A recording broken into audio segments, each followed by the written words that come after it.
Hello everyone, good morning and welcome to my YouTube channel. आज हमारा lesson plan है daily lesson plan 27। So यहाँ पर आप देख सकते हैं लेफ़्ट साइड में यहाँ पर विद्यालय, दिनांक और कक्षा लिखी है।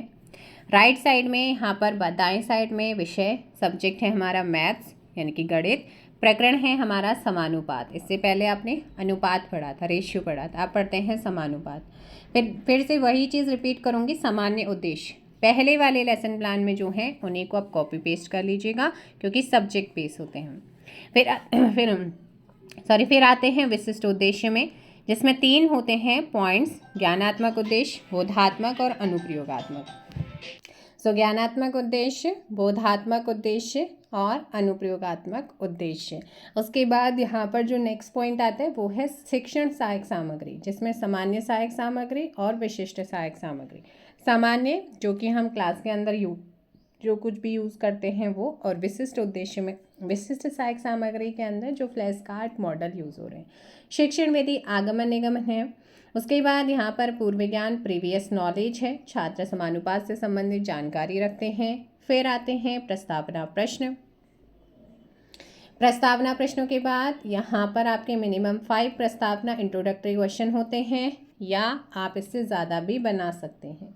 उसके बाद उद्देश्य कथन, और उद्देश्य कथन के बाद यहाँ पर जो बारी आती है वो है प्रस्तुतिकरण की। और प्रस्तुतिकरण प्रेजेंटेशन में जो फर्स्ट टीचिंग पॉइंट आता है वो आता है समानुपात। समानुपात यहाँ से व्याख्या करते हुए डेवलपिंग क्वेश्चन के साथ शुरू होगी। और समानुपात में यहाँ पर देखिएगा आप मिनिएचर्स यूज़ कर सकते हैं।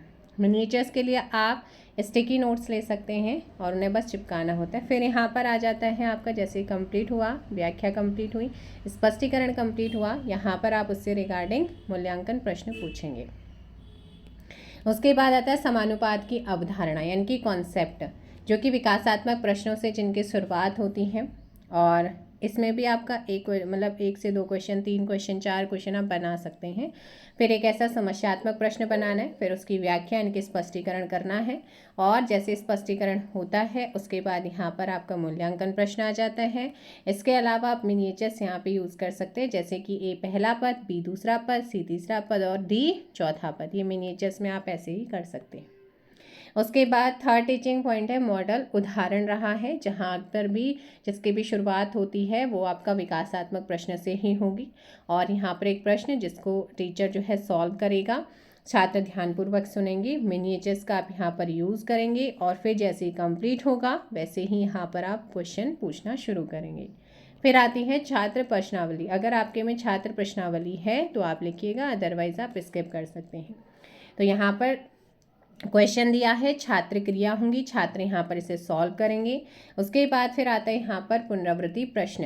पुनरावृत्ति में आप जो है सत्य असत्य, रिक्त स्थान, वेरी शॉर्ट इनको कर सकते हैं। जैसे इन्होंने यहाँ पर 4 क्या बनाए हैं, सत्य असत्य चिन्ह लगाने हैं, सही गलत भी इनको बोला जाता है। फिर आता है शामपट सारांश। शामपट सारांश के लिए आप black chart paper, white pen का यूज़ करेंगे, जिसमें दिनांक, क्लास यानी कि कक्षा, विषय, प्रकरण हमेशा अंडरलाइन रहेगा।